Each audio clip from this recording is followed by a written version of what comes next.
Okay, so this is the fourth lessons of the 1 month copywriter bootcamp.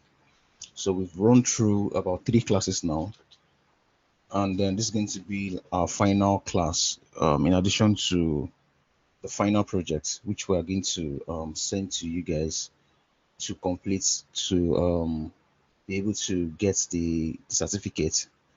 Just like we've asked the community, and you guys would want a certificate to demonstrate the completion of this bootcamp.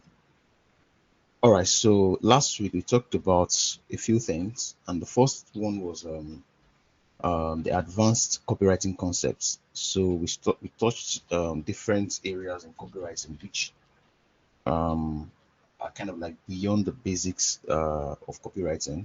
But if you are going to be working in the real world as a copywriter, you need to like know some of these concepts.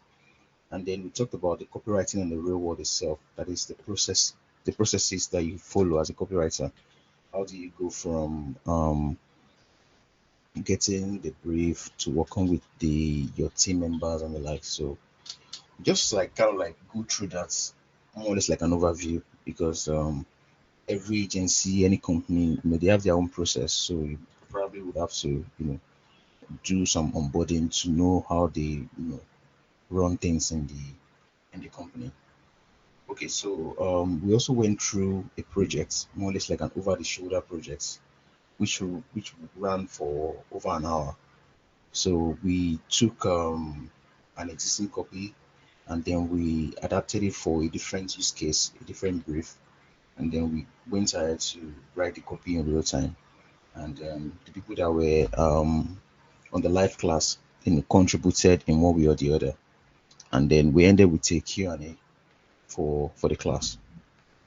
So in today's class, we're just going to go through the final things, the things that are going to help you, go from learning copywriting to applying copywriting. So how do you work as a copywriter in the real world? So the first one is the client communication and projects management. Now, um, as you progress in your career as a copywriter, you're going to know which one is best for you. You're going to know which particular process is best for you based on your current circumstance. You understand? And based on the resources that are available to you. So that would actually impact your management process. But at the end of the day, some things are pretty generic. Like there's like a generic process that applies to almost everybody. So we're just going to quickly go through that, more or less like an overview. And that's why I want this class to be condensed so that we don't waste too much time today. And then we can move on to the Q&A session. So the next one is the portfolio development, which we are going to just look at the portfolio building tools that are available for a copywriter. How can you, just present your work for potential clients that are looking to hire? So I assume you're a beginner and you don't have any portfolio, any already existing portfolio. So it's just going to show you some tools and ways to like organize your portfolios for people that are looking to hire basically. And then I'm going to send the final project that is going to apply to everybody that's taking week 1, week 2, and week 3 classes. So I would assume you've watched those lessons, so then you'll be able to take part in this final project. Although there is no strict requirements that you need to watch those lessons, so long you feel confident that you can actually complete the final project, yeah, we are all good. So what matters is completing the project, and then we go from there. And then we wrap up with a Q&A where I just ask, where you can ask questions based on what you've learned so far, or the things that are not really clear even from the last 3 classes. You can ask in this class, because this is the only last time we're going to be um, providing this platform for you to ask questions on this particular bootcamp. You understand? So then let's get started with the first topic, that is client communication and project management. So this is like the complete overview of what you do, daily, and it's going to be rinse and repeat. Not daily, but what you do in your day job, and it's going to be rinse and repeat. So this might not apply to you if you're an in-house copywriter, because your process is probably going to be a bit different in a way, minus this project proposal. So besides this project proposal, it's still going to be pretty much the same thing. So the first thing you want to do is to meet with the client. As a talent, you want to meet with the client. So from that client meeting, you want to gather as much information as you can on the client company. So that's going to go into your brief. So, but the reason why you don't want to, go ahead to start asking question when it comes to the questionnaire part. If you've taken the week 2 class and you've done the assignment, you will know that there's like a questionnaire phase where you ask the questions, some relevant questions, just for you to understand what the clients actually want for their projects. So, but the brief is just going to be a mini version of that. We just want to ask some basic questions, you understand, so that you can know whether the project is for you or not. And then from the brief, you're able to gather enough information and then know if it's going to be what you can do. And then you go ahead to create a project proposal. That's where you estimate how much and how long it's going to take you to get the project done. And then you would use something like this, you can see, like a proposal. So you have something like drafted where you title the proposal. This is something I use. I've used this a lot to send proposals to my clients, you understand. So I used Figma to create this. So you can also use MS Word, or use Google Doc to create this proposal, then export as PDF. So you can see the job description. The site needs a home page and about us and 15 services pages. The payment terms, 100% upon completion.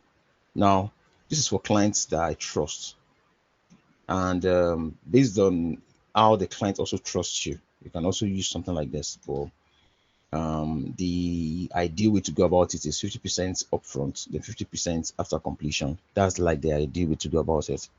But if you are skeptical about the client, or the client does not really trust you or something like that, then you can maybe do something like this. And then you have the pay near invoice. So you can use any payment method you want. You can accept wire transfer to your local bank, and you can use any of the available payment solutions that are online, like Gray or GeekPay, or the likes. And then regarding your deliverables, you also want to highlight what the design is going to be. Just keep in mind that this is just filler text. It's not really what you're going to put in your proposal, you understand. And then you highlight the costs.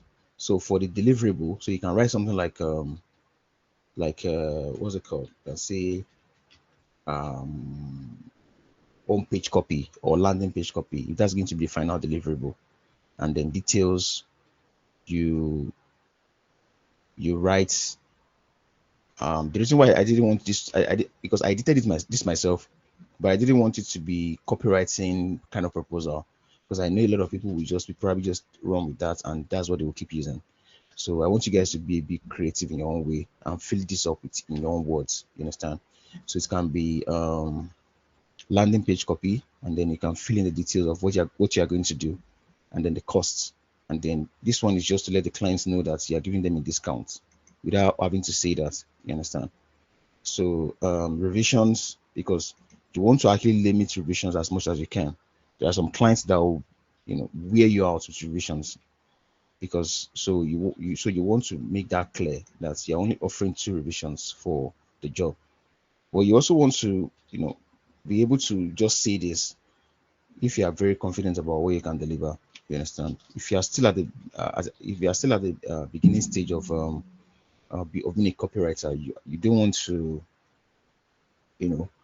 be having this kind of strict requirements, because clients might not be really sure whether you can actually deliver or not. And normally, if you don't deliver as expected, you can expect that distributions are going to go up. So the clients probably tell you to change this, change that, and all like that. So, and then you can, maybe after the 2 revisions, then you can go ahead to start charging maybe $20 per hour from the 3rd revision. So the total, and then you note like the timelines are dependent on communication and responsiveness. It's very important for you to put this, because there are so many clients that would delay replying to your messages, and then the deadline is going to be extended, and they're not going to pay you for that. And then you find yourself doing a project for a month that should probably just take about 10 days. So that's why you want that to be clearly stated. Also, anything outside of the scope will be considered additional work. That's why you want to state it here, the job description. You want to be clear about what you're going to offer in the deliverable. Also, these details should probably go deep down into what you're going to create. And then this one is for development, let's say, and it's also applicable to copywriting. If the client probably needs some maybe some images, or they need to test out some stuff and all like that, so you need to tell them clearly upfront that they are going to bear the cost of those tools or anything that's going to be needed for the project to be completed. So this is like the perfect proposal to me, because it's not entirely wordy, it's very minimal, it's not all over the place, there is no legal jargon or anything like that. For the ideal lean freelancer, this is a very good proposal. It has been working well for me, and no client has ever said I should maybe write something more comprehensive or anything like that. So that's it with the proposal. So if the client has agreed to work with you based on your proposal, then you go ahead to make payments. Now, to send payments, you need to send an invoice to the client, because if it's a client that's probably running a company, and they are making payments with the company's account, you want to send an invoice, an official invoice that they can easily send to their accountant or their tax people, just for them to be able to show what they are paid for, something like that. So you can use this site, free invoice generator. You can see invoicegenerator.com. I'm going to link this website in the description, and in the description basically. So then you can go ahead to write the name of the client here, who's this invoice from, the dates, the payment terms, what you guys have agreed on, this 100% upfront, something like that, the due date, when this invoice is meant to be paid. So you can write that same day, or maybe for how long you are able to wait to get the payments.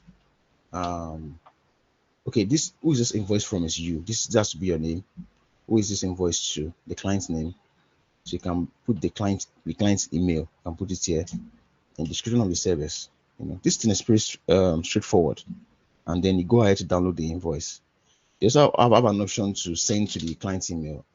I'm not sure if it is this particular one, but we'll just download the invoice, and then you can send to the client's email, and then the client makes a payment. So in this note, you can add your bank details, whether you're using ACH, that is Gray ACH or GeekPay ACH. You can add your bank details there. What again? Terms and conditions. Now you can go back to your proposal. You can add this note here. This one's here. You can add it to the terms and conditions here. You can add it here, and then you download the invoice, and then you send to the client. Yeah. So moving on, the questionnaire, that is a list of questions to send to your clients, just with the goal of knowing more about their business, or knowing who they are looking to target, and their competitors and the likes. So because at the end of the day, you want to be the one to write the best copy for the clients, but you also want the client to feel like you are listening to them. Understand? So that's why you want to use this questionnaire. When you go to the forum, you will see some other people's projects where they've actually used this questionnaire. if you have no idea of what I'm talking about. Then the next stage is the research and docs. So that's where you do your research, you do this voice of customer research, search for reviews of people on such products they are looking to write about or service. You search forums, you scour the internet just to get information, and then you organize your documents. That is your problem statement, your UVP, yeah, something like that. You organize that in one document, and then you'll go ahead to create a first draft of the copy, which you send to the client, for revision. So also ensure that your project timeline starts from this place, this questionnaire. That is from the time. So you don't want to start the project, because you don't want to say the 10 days you are charging the client for is only going to start from when you start creating the drafts. You want that to start from the moment you've been paid, the proposal has been paid, and then you started asking the clients further questions. You understand? So that is um that is one thing to keep in mind, so that you don't work for free. You understand? Um, so moving on to the first draft, you create the first draft, send to the clients, then you revise with the clients. That's why I use Google Doc. The clients can check out your work, and they can leave comments, and then you finalize the draft based on the client's revision, and then the client approves. You sign off on the project. So that's pretty much the basic overview without overcomplicating things. You understand? You don't want to overcomplicate things, and that's how you even manage projects with your clients. You use Slack to communicate, or you can use your email to communicate with the client. You can use Telegram, whichever place is whichever platform is the best for your clients, basically. Yeah. So moving on to the next topic, and that is portfolio development. Now, I'm assuming you're a beginner freelancer and you don't have a portfolio yet, so this is going to be applicable to you. So what you want to do is to use some portfolio building tools without having to spend a dime. You understand? You're not going to be spending anything to create this portfolio. And my preferred portfolio building tool is Journal Portfolio. I've been using this Journal Portfolio for I think for about 4 years now. Yeah, because then when I was still very active, actively, selling copywriting services, I use this portfolio to like organize my work together and pour it all in one place. So when you check Journal Portfolio, go to their pricing, you would see that they offer a free plan, and then you can have your name.journalportfolio.com. You can have 10 portfolio items. So this is really nice, because um, you can easily have something like about 10 different copywriting pieces. And before any client can look through 10 pieces of copywriting, they are going to already know whether they will hire you or not. You understand? And then you're going to be having a basic homepage. So I think this journey portfolio is more than enough to cater for your needs as a freelance or independent copywriter that is looking for a job, basically. Because usually you see people send a link to Google Drive, some will send a link to some very ridiculous um, storage, something like that, and you don't want to do that. You know, fine, your article or whatever it is will live on Google Drive, will live somewhere. It can be a published article, it can be a published piece, something like that. But you want a place to put everything, just one place to house everything. So this is an example of a portfolio that I created. Um, I've had this one for a while now, but I don't use it. It's just there. But sometimes I might just send it to a client that just wants to know whether because I do design and development. So some of them just want to know whether I'm actually a good writer. So I just send them some samples and all. So I just send them this link. You can see there are about 4 portfolio items here. So, and that means I can still add like 6 more to bring it here. So on this item, I can click on this. It takes me directly to a Google Doc page. So, and it previews it. You can see. So and it doesn't have to be Google Doc. It can be any page on the internet. It can be a particular blog you've written for a particular site, or something you wrote on Medium. You understand? It can be on Medium, it can be on LinkedIn or anything like that. Just put it here so that everything is all going to be in one place. So use this journal portfolio. You can see, so the clients can actually look through. There's so many things you can do with this thing. You can even tag, all these things. You can tag it like, okay, this one is website content, this one is email copy. There's a lot of tools you can use on journal portfolio. I went for this very minimalist look because I don't like everywhere to be too disorganized, and also that's why I went for something like this. So you can see the clients can easily click on without having to send them maybe a link to a Google Drive or something like that. So this is much more presentable and it's very easy. You can see my email is here too. They can click here to go to my email. You understand? So I have tons, like hundreds of copywriting samples to show a client. But this one was done, I think 2022, middle of 2022. That was when I did these ones, and it was part of particular contract that I did. I just yeah. So, but you can go and just check it out and just see. See, this is SEO, just to show the SEO optimization of the post and all. Yeah, so that's it for journal portfolio, which I strongly recommend, and I would want you guys to use it. It's going to be part of what you're going to do for the final project. So you're going to have to use the link in the description to just register and the likes. So another option for you is to use card.co. So this one is for one page websites. Like if you want to build something much more interesting, and then you can use this card.co to be a bit more creative instead of having something that is too specific like this one. You can have different templates to play around with. You understand? To just display some of your work samples. If you don't want to use any templates, you can go ahead to use this blank canvas, and then you can design the website however you want, and it is free. So it is free to use cards, except there are maybe upgrade plans. You probably need to pay to use all these slideshows, form, embed, and widgets and all. But for the most part, it is free and it's really nice. That's if you want to be more creative. But I wouldn't want you to waste your time, building a website and all. What you need is to quickly get a job and get hired. So just use something like this journal portfolio. All right, moving on. So that's it for portfolio development.